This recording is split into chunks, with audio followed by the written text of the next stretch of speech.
बड़वानी जिले में बेलगाम अफसरशाही के चलते स्कूलों की स्थिति इन दिनों बड़ी दयनीय है।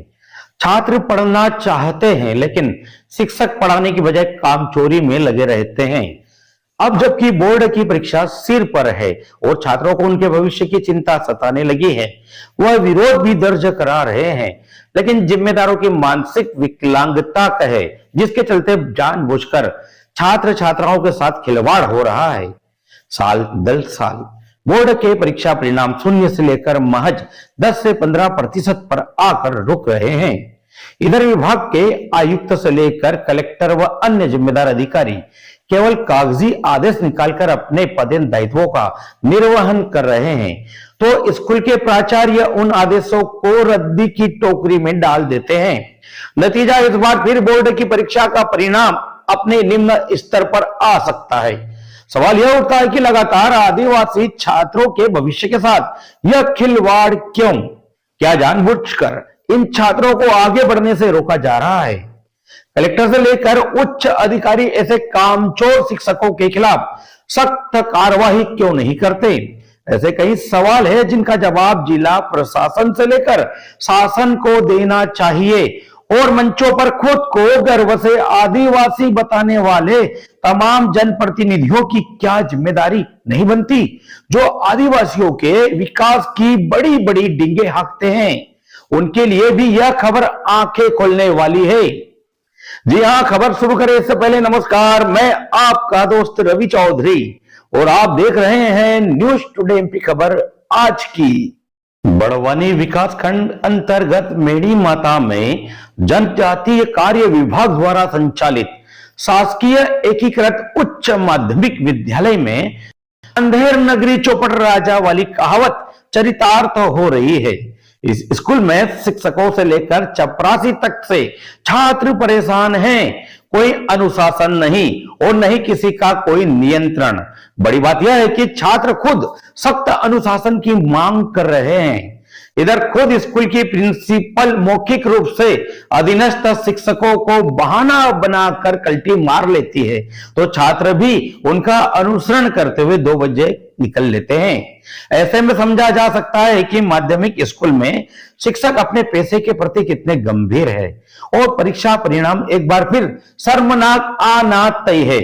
अब जबकि कक्षा 12वीं की एमपी बोर्ड परीक्षा 25 फरवरी से शुरू होगी और 25 मार्च को खत्म होगी, जिसको लेकर छात्र छात्राएं अपने भविष्य को लेकर चिंतित है और हंगामे की स्थिति भी निर्मित हो रही। मगर प्रिंसिपल साधना पाटीदार को शर्म है कि आती नहीं। प्री बोर्ड की परीक्षा के समय भी स्कूल से नदारद हो जाती है, जबकि वार्षिक परीक्षा के लिए उल्टी गिनती शुरू हो चुकी है। साथ ही स्कूल के प्रिंसिपल व स्टाफ इन छात्रों के भविष्य को लेकर तनिक भी चिंतित दिखाई नहीं दे रहे। कहाँ पदस्थ थे आप? किस पद पे आप? मुख्य माध्यमिक शिक्षक। अच्छा, क्या अभी क्या वर्तमान में क्या पढ़ाई चल रही है, परीक्षा हो रही है? जी, अभी एग्जाम चल रहे थे, प्री बोर्ड है। अच्छा, प्राचार्य महोदया कौन है यहाँ पर? श्रीमती साधना पाटीदार मैडम। कहाँ है फिलहाल ये? फिलहाल में अर्जेंट कार्य की वजह से बाहर गई है, मौखिक रूप से बोल के। मेड़ी माता की इस उच्चतर माध्यमिक स्कूल की प्रिंसिपल साधना पाटीदार पर जनप्रतिनिधियों व विभाग के आयुक्त से लेकर जिला प्रशासन तक को मेहरबान है। लगातार 2 वर्ष जिनमें परीक्षा परिणाम क्रमशः 13 व 7% रहा, उसके बाद भी उच्च अधिकारियों ने इसे गंभीरता से नहीं लिया और न ही परीक्षा परिणामों की वजह जानने की कोई कोशिश की गई और न ही इस क्षेत्र के जनप्रतिनिधियों ने कोई आवाज उठाई, जिसके कारण एक बार फिर से 8 12वीं के विद्यार्थियों का भविष्य अंधकारमय होता दिखाई दे रहा है। प्रिंसिपल साधना पाटीदार का अर्थशास्त्र विषय है, लेकिन इनको अपने विषय को पढ़ाने से परहेज है। केवल सीरीज बुलाकर आईएनपी लगाने में महारत हासिल है और जो कोई छात्र विषय को पढ़ाने की बात करता है तो उसके हाथ में टीसी थमाने की धमकी दी जाती है, ऐसा छात्रों का कहना है। बताते चले कि पिछली बार इनके विषय में एकमात्र छात्र जो अपनी खुद की मेहनत से पास हुआ था। छात्रों का तो यहां तक आरोप है कि प्रिंसिपल साधना पाटीदार को खुद अपने विषय का कोई ज्ञान नहीं है। आप भी सुनिए क्या कुछ कह रहे हैं स्कूल के विद्यार्थी। मेरा नाम अर्जुन चौहान है। मैं ग्राम पंचायत बोरी का निवासी हूँ सर। सर हमारा इकोनॉमिक्स का पीरियड नहीं लगता, 2 वर्ष हो गए। हमें पहले सन 2024 में भी फेल हो गया था। कौन पढ़ाता इकोनॉमिक्स? Patidar madam principal. इसमें 1 महीने में कभी कभी आती हैं लेकिन पढ़ाते नहीं, बस टिक लगा के चली जाती। ये मोस्ट टाइम पे बस सवाल होते हैं उनको समझाते नहीं। तो आप लोग मांग क्यों नहीं करते उनसे कि हमें हम पढ़ाए? बोलते रोज आते, मतलब हफ्ते में आते 1-2 बार। हाँ आ रही हैं बोलते लेकिन आती नहीं। राधा, कौन सी कक्षा में पढ़ते हो? क्या किस तरह की समस्या है? सर मैम ना उनको खुद को नहीं आता है पढ़ते, तो हमें क्या पढ़ाएंगे। इकोनॉमिक्स में सवाल नहीं आते सर। क्यों नहीं आते? क्योंकि मैम समझाते ही नहीं। मेरा नाम दीपाली पवार है। मैं कक्षा 12वीं में पढ़ती हूँ और यहाँ पे अनुशासन भी नहीं है सर पूरा, और साफ सफाई भी नहीं होती है, और बच्चे भाग जाते हैं स्कूल से 2 बजे ही। और पढ़ाई परेड हमारे यहाँ मतलब बाकी सब लगते हैं, पर आर्ट सब्जेक्ट में से इकोनॉमिक्स का नहीं लगता है सर। और प्रिंसिपल को बोलते हैं कि पढ़ाने आओ तो पढ़ाने आते हैं, मोबाइल बात करने चले जाते हैं सर। हाँ, और किस तरह की मांग है आपकी? हमें नया प्रिंसिपल चाहिए सर, और बाहर का प्रिंसिपल चाहिए जो मतलब कड़क कानून यहाँ पे रखे, वैसा वाला प्रिंसिपल चाहिए। क्योंकि बच्चे 2 बजे भाग जाते हैं सर, और पढ़ाई भी नहीं अच्छे से हो रही हमारी सर, तो भविष्य खराब होगा सर हमारा। आगे हम पढ़ के कुछ बनना भी चाहते हैं सर। और प्री बोर्ड परीक्षा हो रही है सर, पेपर खराब जा रहे हैं सर हमारे, तो हम आगे क्या करेंगे सर। अभी बोर्ड एग्जाम आ रही है सर, तो हमें एक टीचर चाहिए और प्रिंसिपल भी नया चाहिए हमको पढ़ाने वाला अर्थशास्त्र का। पूरे मतलब 12वीं में आर्ट से सब फेल हो गए सर। मेरा नाम जागृति मौर्य है। मैं मनावर से हूँ। कहाँ पढ़ते हो आप? शासकीय उच्चतर माध्यमिक विद्यालय में निमत्ता हूँ। किस विषय में हो? अर्थशास्त्र आर्ट सब्जेक्ट। क्या समस्या है आपको? हमारा अर्थशास्त्र का सब्जेक्ट नहीं लगता है, और मैम को कभी बोलते पढ़ाने का तो वो हमें चिल्ला देती है, और आती हूँ करके आते भी नहीं है। अभी भी रिजल्ट में एक ही बच्चा पास हुआ था, वो भी अपनी इससे।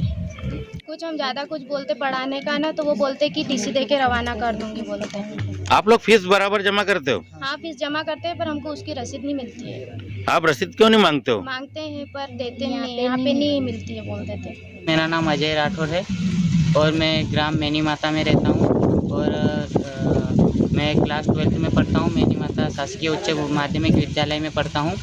क्या किस तरह की बेटा समस्या है आपको? सर यहाँ पर छात्रवृत्ति भी नहीं डलती, और छात्रवृत्ति का हम बोलते हैं तो सर ठीक है कर देंगे, देख लेंगे, ऐसा बोल देते हैं, और करते ही नहीं है। फिर बोलते हैं आगे से प्रॉब्लम है। सर आगे से प्रॉब्लम है तो फिर आगे जो वो आगे से हम बोलते हैं कि आगे बात करें, तो फिर वो बोलेंगे कि हम तुम्हारे ये कर देंगे, वो कर देंगे, टीसी वो रिजल्ट ख़राब कर देंगे, ऐसे धमकियाँ देंगे या डराएंगे सर। इसलिए कोई बच्चा करता ही नहीं है शिकायत सर।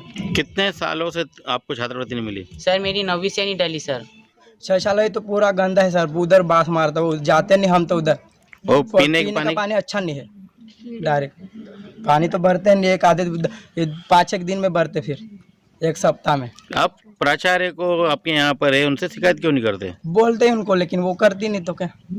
रोज आती है मैडम? आती, लेकिन वो कभी कभी आती, लेकिन चली भी जाती सर। वो तो वो आती, हम देखते सुबह, फिर वापस तो देखते नहीं। तो सुना आपने क्या कुछ बता रहे हैं विद्यार्थी प्रिंसिपल की कार्यप्रणाली और पढ़ाने के तौर तरीकों को लेकर। हम अपने दर्शकों को बता दें कि इतिहास विषय के एक अतिथि शिक्षक ने इस स्कूल में आवेदन किया था और उसके विषय के अतिरिक्त अर्थशास्त्र विषय पढ़ाने के लिए अपनी सहमति भी दे दी थी, लेकिन प्रिंसिपल साधना पाटीदार की हठधर्मिता के चलते नियम विरुद्ध वर्ग 2 के शिक्षक से काम लिया गया, जिसका पिछली दफा परीक्षा परिणाम निराशाजनक रहा, ऐसा बताया जाता है। वहीं इस प्रिंसिपल ने बीओ व वर्तमान सहायक आयुक्त आसाराम बुजाल्दे के मौखिक आदेश को भी नजरअंदाज कर दिया, जिससे साबित होता है कि प्रिंसिपल साधना पाटीदार जानबूझकर अर्थशास्त्र के विद्यार्थियों के भविष्य के साथ खिलवाड़ कर रही है।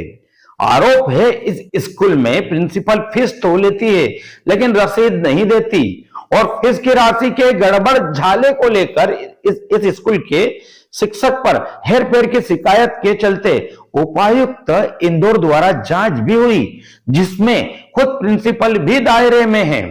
कई छात्रों को 9वीं से छात्रवृत्ति नहीं मिलने का आरोप है। विद्यार्थी प्रिंसिपल साधना पाटीदार को हटाकर स्कूल से बाहर से नए ऐसे प्रिंसिपल की मांग कर रहे हैं जो पढ़ाई का स्तर सुधारने के साथ साथ सख्ती से अनुशासनहीनता पर लगाम कस सके। इससे साफ पता चलता है छात्रों को स्कूल के अन्य वरिष्ठ शिक्षकों पर कोई विश्वास नहीं है।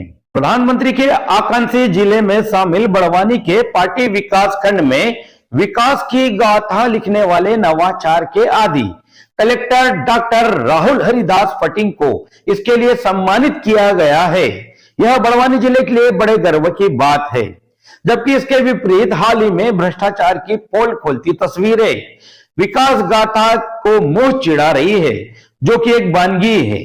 ऐसे ही ठेका पद्धति से हुए कार्यों की विकास खंड में लंबी श्रृंखला है। इधर जिला पंचायत सीईओ भी ऐसे निर्माण कार्यों पर जिम्मेदार अधिकारियों के खिलाफ कार्यवाही करने से पता नहीं क्यों परहेज किए हुए हैं। वैसे तो बड़वानी जिले के निवासियों को कलेक्टर साहब से स्वास्थ्य के क्षेत्र में प्रगति को लेकर काफी कुछ आशाएं थी, लेकिन इनके कार्यकाल में एकमात्र सोनोग्राफी मशीन भी ठीक से काम नहीं कर पाई। वहीं शिक्षा के क्षेत्र में इतनी तो उम्मीद ही की जा सकती है कि कम से कम एक माह के लिए मेणी माता में अर्थशास्त्र के किसी अच्छे विशेषज्ञ शिक्षक से एक्स्ट्रा क्लास लगवाकर छात्रों का साल बर्बाद होने से बचाया जा सके और फिर से छात्रों के भविष्य के साथ खिलवाड़ करने वाले ऐसे सभी शिक्षकों के विरुद्ध कठोर कार्यवाही सुनिश्चित करे, जिससे जिले भर के नकारा शिक्षकों के लिए नाजिर बन जाए। यहाँ के जन शिक्षक भी फील्ड की बजाय घर से काम चला रहे हैं।